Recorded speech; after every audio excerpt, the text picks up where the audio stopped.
5G 통신망에 대한 투자가 전 세계적으로 확대되고 있습니다. 세계 최초로 우리나라에서 상용화된 후 아시아의 일부 국가에서 투자가 이루어지다가 최근에는 일본, 미국 등 선진국에서도 5G 투자를 늘리겠다는 소식이 전해지는데요. 국내에도 5G 관련 기업들이 여럿 상장되어 테마를 이루고 있어서 관련 산업에 대한 투자자들의 관심이 높습니다. 오늘 하나금융투자 김홍식 상무님을 모시고 5G 산업에 대한 얘기를 들어보고 10월 말 상장 예정인 KB스탁 5G ETF에 대해서 운용을 담당하는 차동호 팀장님께 간단한 상품 설명을 들어보는 시간을 갖도록 하겠습니다. 먼저 하나금융투자 김홍식 상무님을 모시고 여러 가지 질문을 드리도록 하겠습니다. 상무님 안녕하십니까? 네, 안녕하십니까? 네. 4차 산업혁명의 핵심 인프라로 5G만 구축이 손꼽히고 있는데요. 저희가 이제 통신 인프라를 보면 뭐 3G나 4G나 주기적인 기술 개발과 더불어 발전해 왔다고 볼 수 있는데 이전 기술인 5G, 그러니까 저희는 이제 LTE라고 주로 얘기하는데 혁신적인 기술이라는 느낌이 별로 없었거든요. 네. 왜 5G가 향후 4차 산업혁명의 핵심 인프라 기술이라고 하는지 궁금합니다. 사실은 이제 LTE 때 저희가 가장 큰 변화는 주로 이제 동영상을 저희가 마음껏 볼 수 있다는 게 가장 큰 변화였습니다. 5G는 이제 저희도 좀 더 LTE보다는 약간 심화된 버전이다. 좀 획기적인 인류의 역사를 바꿀 만한 네트워크다 이렇게 표현하는 거는 가장 큰 건 IoT 때문입니다. 사실 저희가 4차 산업 얘기하면서 최근에 이제 정부의 뉴딜 정책 안에도 이 부분이 들어가 있죠. 그래서 이제 5G가 4차 산업 핵심 인프라다. 실핏줄이라 이런 얘기를 하지만 실제로 왜 그런 이유에 대해서 설명을 드리면 가장 큰 거는 이제 IoT를 지원한다는 겁니다. 저희가 뭐 많은 분들이 IoT 얘기는 엄청 많이 들어보셨죠. 사물 인터넷. 근데 사물 인터넷을 저희가 체감하기에는 아직 많이 부족한 상황이에요. 근데 저희는 이 사물 인터넷을 완성시킬 네트워크가 이제 5G다라고 이제 말씀을 드리고 싶습니다. 물론 현재 상황으로 보면 거기에 대한 체감은 없으실 거예요. 저희가 하고 있는 5G 자체가 이제 NSA라고 하는 LTE와 5G를 이제 혼합한 망을 사용을 하고 있고 향후 이제 5G 전용망으로 가야 이게 이제 제대로 된 IoT가 될 텐데 그거는 아마 내년도 하반기 연말 정도가 되지 않을까라고 저희는 판단하고 있습니다. 그래서 아마 내년도 하반기 정도가 되면 아마 저희가 실감할 수 있는 5G 서비스가 시장에 선보이지 않을까라고 많이 기대를 합니다. 일반인들 입장에서는 이제 5G망이라고 하면 저를 포함해서도 그냥 중계기, 이렇게 건물에 있는 뭐 이런 것만 좀 생각이 될 텐데요. 산업적 측면에서 그러면 5G 관련 산업들은 어떤 산업들이 있고, 그리고 저희 국내에 있는 그 기업들이 대표 기업들은 어떤 기업들이 있는지 간단히 설명을 좀 부탁드리겠습니다. 뭐 5G 관련돼서는 사실은 이제 저희가 코어 네트워크라고 하는 이제 광케이블 쪽은 사실 해당 사항이 이렇게 크진 않고요. 물론 연결고리가 있지만. 대부분 이제 5G 기업의 이제 전체적인 윤곽을 보시면 가장 큰 게 이제 기지국 쪽에 해당되는 업체, 그다음에 저 이사님이 방금 말씀하셨던 이제 중계기 관련된 업체들도 당연히 이제 해당이 될 건데 사실 중계기에 대한 투자는 아직까지 없어서 그러니까 체감은 좀 덜한 상태고요. 관련된 업체에 대한 전체적인 이제 상황을 좀 말씀을 드리면 이제 기지국을 담당하고 있는 업체가 이제 작년에 시세를 많이 분출했었는데 KMW라는 업체가 대표적으로 있고 뭐 에이스테크도 최근에 주가가 많이 올랐지만 에이스테크 정도 말씀을 드릴 수 있을 것 같고요. 그 다음에 이제 중계기 쪽은 아직 투자가 그렇게 많지는 않아요. 근데 이제 저희가 연말부터 5G 중계기 투자가 본격화된다고 보고 있습니다. 근데 그 관련된 업체는 뭐 솔리드, 삼지전자, 그 다음에 HFR 이런 업체들이 해당한다고 볼 수 있겠고요. 사실은 이제 5G가 되면서 좀 더 이슈가 될 수 있는 부분이 커버리지가 좁아져요. 그러면서 인빌딩 쪽하고 아웃도어를 같이 아울릴 수 있는 장비들이 시장에 좀 이슈가 될 텐데 거기에 이제 스몰셀이라고 하는 이제 새로운 어떻게 보면 아이템이 생겨납니다. 이제 그거를 우리나라에서 대표를 하고 있는 업체가 이노아리스 정도를 저희가 말씀드릴 수 있겠고요. 그 다음에 이제 무선만 있느냐 꼭 그렇지는 않아요. 그러니까 유선단에서도 가입자 장비라고 하는 소위 말해서 무선과 유선을 이제 연결해주는 장비, 그 다음에 많은 유저들 직접적으로 네트워크 연결해주는 장비를 저희가 가입자 장비라고 하는데 그 유선 가입자 장비에 해당해서 실제로 저희가 초연결 기술, 그 다음에 5G 핵심은 어쨌든 그 롤 레이턴스라고 하는 저희가 통신 용어로는 보통 쇼트 TTI라고 합니다. 그래서 응답 속도의 혁신을 기해서 IoT로 갈 수 있는 길을 마련해주는 이제 장비들이 있는데 그게 이제 대표적으로 스위치 장비라고 하는 장비들이 여기에 해당해요. 관련된 업체로는 다산 네트워크나 유비커스 같은 업체가 여기에 해당한다고 보시면 될 것 같습니다.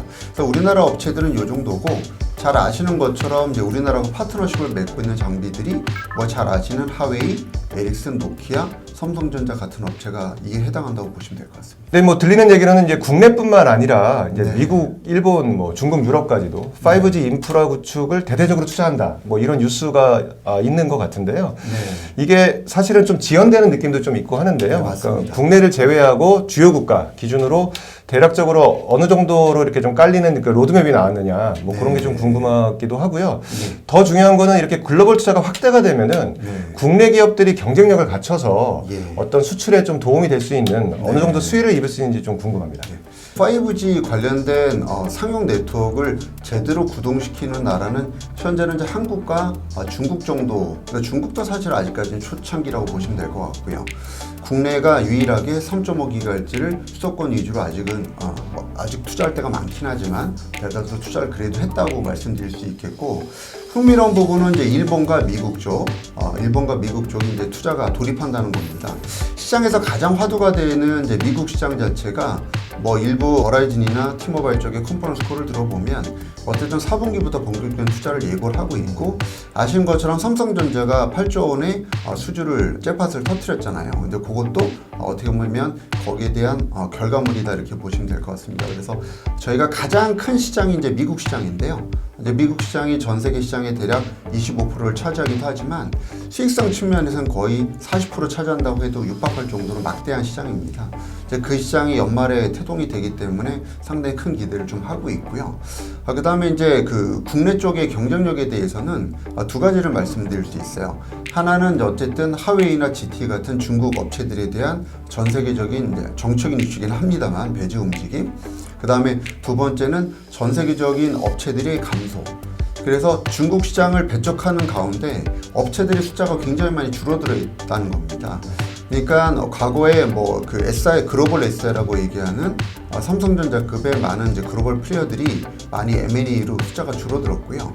그다음에 우리나라 중소 장비 업체들의 숫자도 상당히 많이 줄어든 상태인데, 아까 이제 질문에도 중기기업체가 나왔지만 대표적으로 우리나라 중기기업체가 과거 한 14개, 15개였다면 지금 냉정히 따지면 5개가 안 되는 상황이에요. 그래서 이제 업체 수 감소가 상당히 또 공급 사이드적인 측면에서 호재라고 볼 수 있겠죠.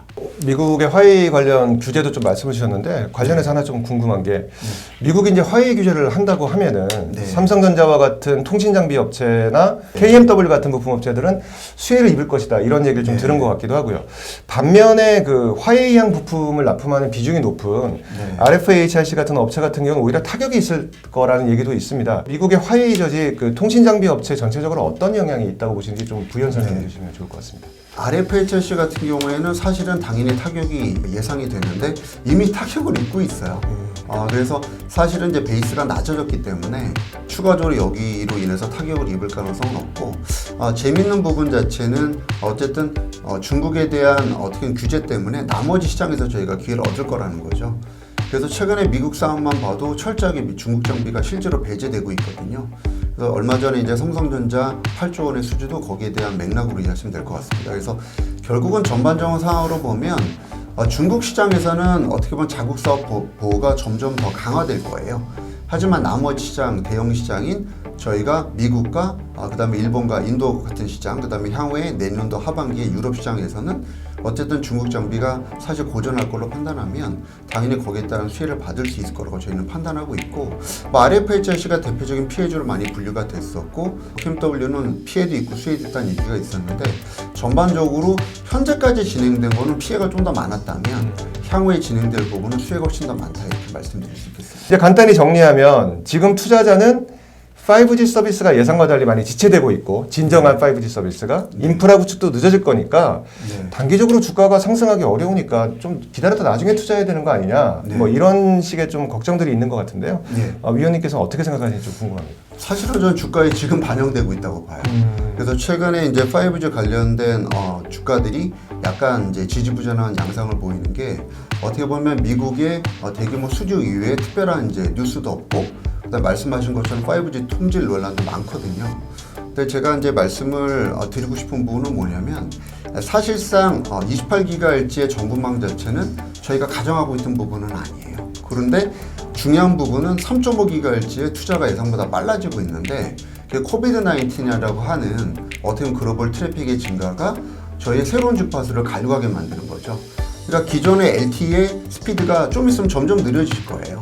그래서 이제 그런 부분 자체를 차별하기 위해서 5G 투자가 좀 더 선행돼야 되는 부분이 있겠고요. 28GHz가 현재 서비스 자체가 문제가 많은 게 사실이지만 어쨌든 기술적인 진보를 할 거고, 더 중요한 부분은 28GHz가 어느 정도 트래픽을 잡아주면 저희가 IoT를 가기 훨씬 수월해져요. 그러니까 진짜로 얼마 전에 보시면 SK텔레콤에서 플라잉카 얘기를 했죠. 그래서 날아다니는 자동차 얘기를 해서 다들 황당하게 보신 분들이 있는데 5G사에서 향후 10년 안에 저희가 만날 수 있는 대표적인 사건이 될 수 있어요. 그래서 어떻게 보면 그런 많은 네트워크의 발전들이 향후에 새로운 서비스를 저희한테 좀 더 조기에 보여주는 상황이 되지 않을까 좀 기대를 하고 있습니다. 뭐 대장주죠. 뭐 KMW라든지 뭐 네. 에이스테크라든지 RFHRC 같은 종목들이 사실은 기대만큼 실적들이 많이 나오지 않는다. 뭐 그래서 네. 주가가 좀 반영돼서 좀 조정을 받는다. 이런 얘기들도 있는데 네. 4분기 이후에 특히 이제 내년에 본격적인 투자자들이 글로벌도 그렇고 커버리지가 넓어지면서 투자가 이루어질 것 같은데 네. 4분기 이후에 뭐 내년까지 해서 실적 좋아질까요? 저희는 사실은 투자 시점으로 보면 지금 다소 빠른 듯하지만 굉장히 시기적절하다고 말씀드리고 싶어요.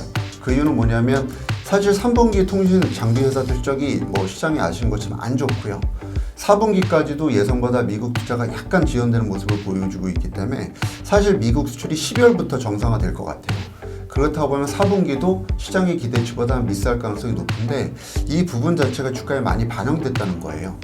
지금 통신장비 회사들의 주가 흐름을 보면 사실 6개월 정도 선행하는 양상을 계속 보여주고 있는데, 그럼 저희 시각을 내년도로 돌려야 되는 게 좀 맞다라는 얘기가 되거든요. 근데 내년도 1분기나 2분기의 분위기는 상당히 좋습니다. 사실은 이제 미국 투자가 버라이즌을 시작해서 디시 네트워크나 AT&T 쪽 티모바일까지 번져지겠지만 더 재미있는 건 인도 시장이 릴라이언스를 위주로 내년도에 태동한다는 거고요. 그 매출이 아마 내년도 저희 입장에서는 한 봄 정도에 발생할 걸로 보는데, 그럼 사실 연결선상에서 보면 3분기, 4분기, 1분기, 2분기 연결하는 그림이 상당히 매력적으로 움직일 수 있어요. 그래서 지금 상황에서는 저희가 투자하기 상당히 시기적절하다 이렇게 말씀드리고, 뭐 대장주나 비대장주도 뭐 일반적으로 저희가 보면 아무래도 이제 시가총액 큰 업체들을 좀 더 선호하긴 하지만 대다수의 업체들이 지금 주가보다는 한 단계 많이 올라 있는 그림이 되지 않을까 판단하고 있습니다. 네. 뭐 마지막 질문으로 드리려고 그랬는데 상무님이 말씀 주신 것 같습니다. 네. 뭐 투자자들이 가장 궁금한 게 지금 투자해도 되는지 좀 조정도 받고 있는데 내년까지 바라봤을 땐 지금이 뭐 투자하기에 뭐 네. 적절한 시기라고 그렇게 좀 정리해도 될까요? 그렇습니다. 네, 알겠습니다. 김홍식 상무님 자세한 설명 감사드립니다.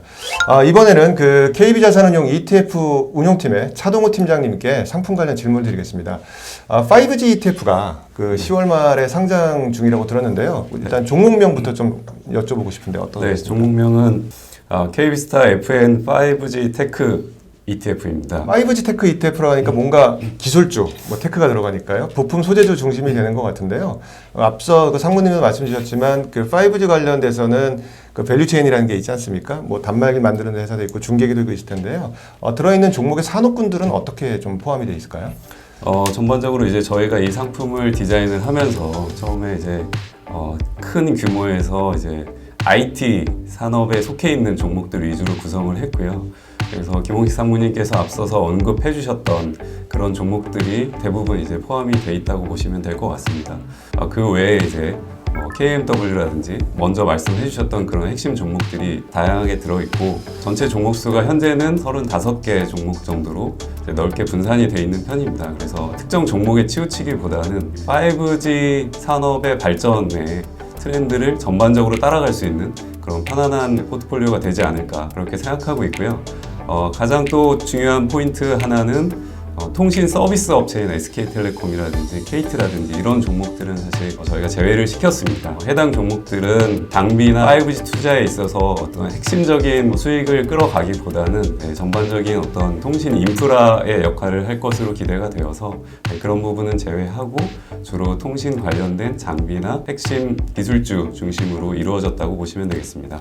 네, 뭐 정리하면은 그 5G 관련해서 통신사, 뭐 SK텔레콤이라든지, 뭐 KT라든지, LG유플러스라든지 이 통신 종목들은 빠지고 네. 전체 장비를 생산하는 삼성전자와 그 다음에 그 안에 들어가는 부품 업체들 네. 이런 좀 그 테크 기업들 위주로 좀 들어갔다고 좀 이해하면 되겠네요. 네, 네. 네.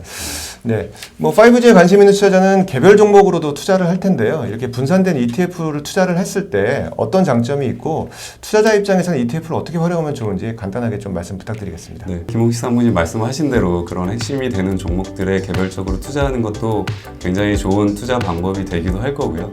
그런데 이런 부분들을 이제 말씀하셨지만 중계기가 투자되는 시기, 혹은 기지국이 투자되는 시기, 혹은 유선이나 무선 이런 이제 굉장히 다양한 장비주들이 어느 시점에 어떤 종목이 가장 좋은지에 대한 판단이나 이런 것들을 하기가 개인 투자자들 입장에서는 좀 어려울 수도 있다는 생각도 들고요. 지금 중요한 거는 어쨌든 이 5G 통신 서비스 자체가 이제 시작이 되면서 해당 이제 종목들이 전반적으로 크게 이제 수혜를 입을 거라는 그런 부분이 중요한 것 같고요. 그래서 개인 연금이나 아니면 퇴직연금 위주로 투자하시는 투자자들께서는 ETF를 또 활용하실 수 있는 여지가 있으니까 그런 측면에서 활용해 보시면 더 좋을 것 같습니다.